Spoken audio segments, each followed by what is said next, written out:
Hi everyone, I'm Edyta Sitar from Laundry Basket Quilts and I am visiting at Fat Quarter Shop Studio preparing your block of the month. Today's block calls New York Beauty and it's one of my personal favorite. For all the years I have been so in love with this block. It makes such a beautiful quilts with and the design is stunning. So we are gonna be playing today with paper piecing. Don't be afraid, this block is a perfect example to try something new and exciting, and maybe you go on a big trip to New York, and let's try that.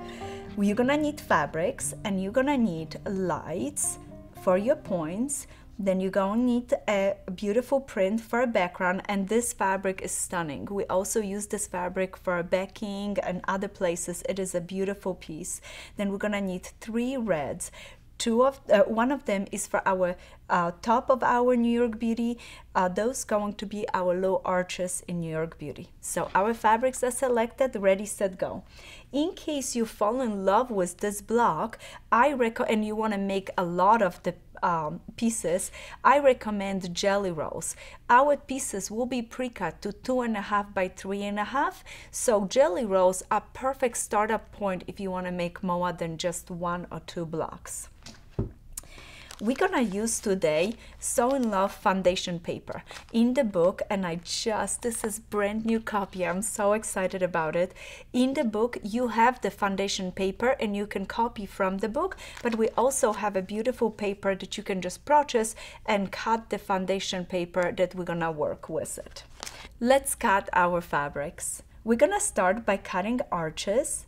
The arch B, and we're gonna cut this arch using a little paper template. It is included in a book, and this one is gonna be cut from a polka dot. This one is gonna cut from big floral fabric, so that's nice and easy. And I just put my template over and gently cut it with my rotary. Be careful that you don't cut onto the paper and disturb the shape, so be very careful. Or you can put a template down, draw around it, and cut it with scissors. So that is our B. Then we're going to cut pieces that we're going to use for paper piecing, C and D. D is light, C is the dark red, and we're gonna cut those. Then we need our paper, so that is going to lay right next to us, and what I like to do is cut it around to make that paper cut it out of the sheet. On one sheet you get 2 arches, and 2 arches is enough for 1 block. So I would cut that out for myself. And next thing that I need to cut, it's a square. This square is 9.5 inches big by 9.5, and what I like to do is take my square, fold it in half just like this, gently crease it, and now in the book you have this fun template. You're gonna take the template, trace it into the paper, and what I like to do is I match this edge and this edge beautifully, perfect.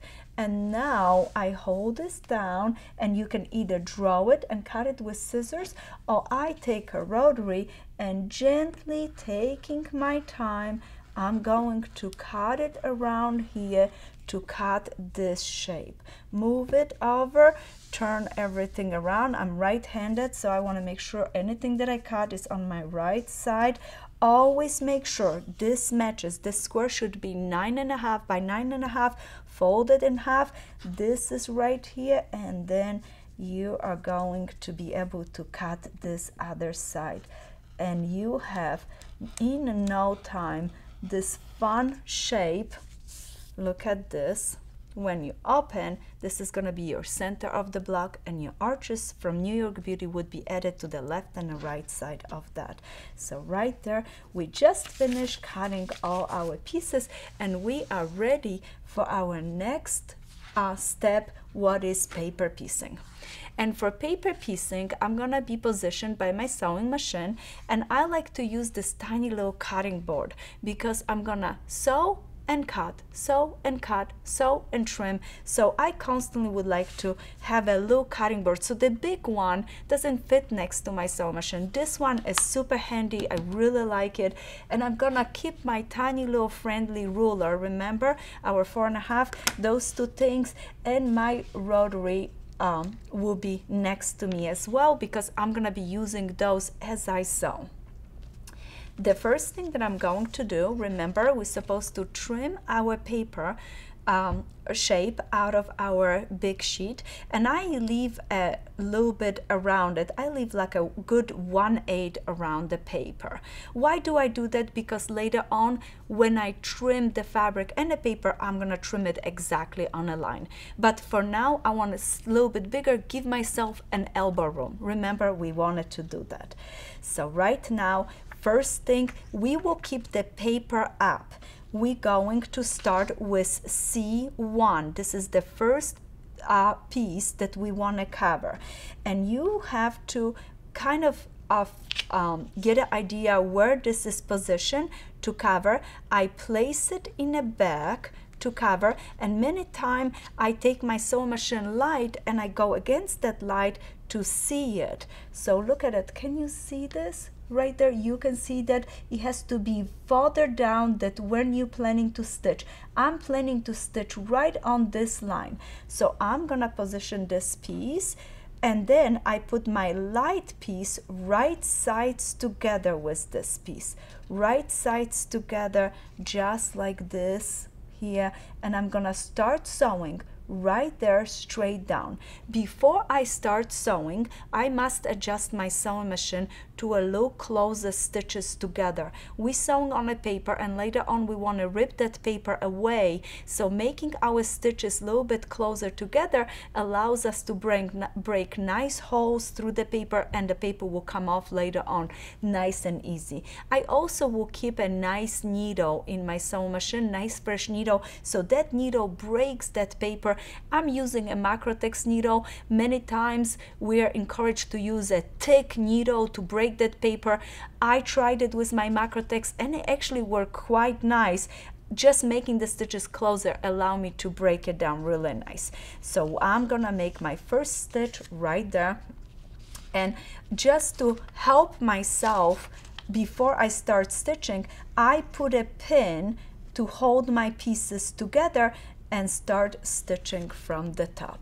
All right, so I just finished my first stitch, opened the fabric, and now I have trimmed it. Now next step, it is going to be putting a next fabric down, and I want to be sewing right on this line and cover this area. So I would put my red fabric together with this fabric.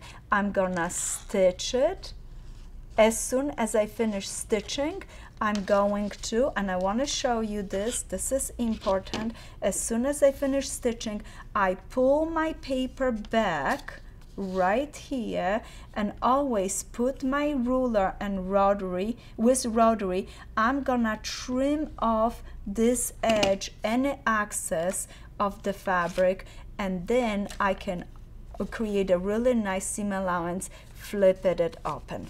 Now cover it up, take my little pin, put my pin in place to hold the fabric to the area that I wanted to cover, and now I wanted to cover a D4. So I'm gonna grab a fabric D, again place it right over, estimate where it's supposed to go, and because the fabric is a little bit bigger, I can see it up here and down here, and through the light that I'm covering the right area. I'm gonna stitch from here straight down. As soon as I finish stitching, I would have pulled this back, trim it, and then I can go ahead and open this fabric. It will cover that area after it's trimmed, and I keep going that way one after the other to make all of my pieces.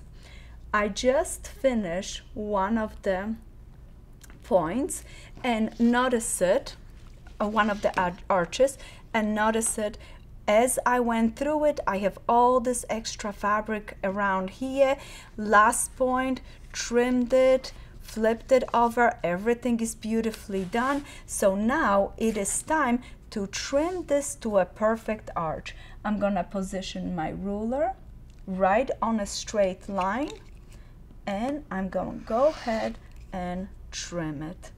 Again, let's put those pins where they belong. I'm going to go to this side, do the same thing, and you can now use either scissors or use rotary to cut it around. I use my rotary and I take my time and gently go and cut through all of the layers all the way around, trying to keep it nice and steady. Some girls have better luck using scissors, some do it with the ruler or with the rotary. I like to do it with the rotary and go around it, and the same on the inside out arch. Notice it. Either way, you will work fine, and you would be just going all the way around it. In our book, we have step-by-step, beautiful, detailed direction on every single point, how you flip it, sew it, trim it.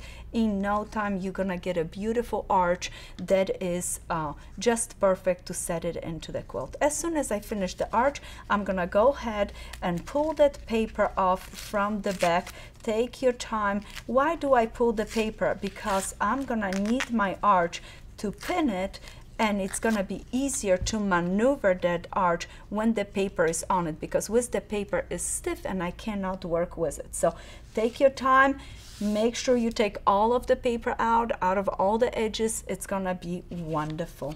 Okay, I have one that I already removed the paper, and notice it. Now I have this beautiful arch, and I wanna position this together with this. And just something to show you, notice it.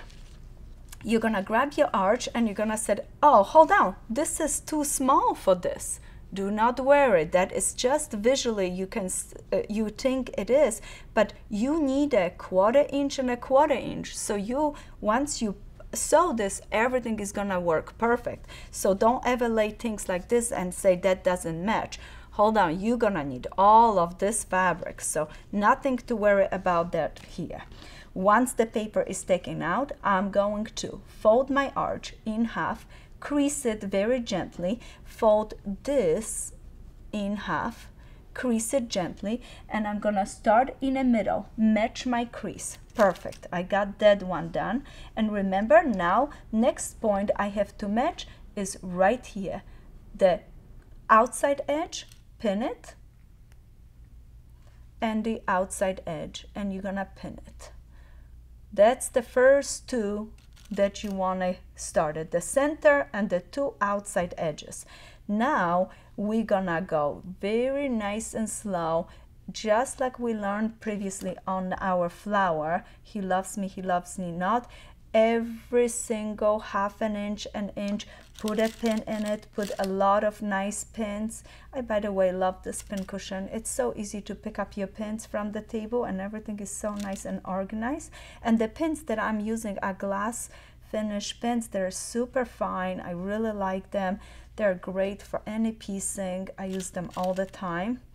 And right there we have everything beautifully in place. Now we would want to go ahead and start sewing here, but notice, if you do that, you're gonna go against all your seams. Don't do that to yourself, I'm telling you.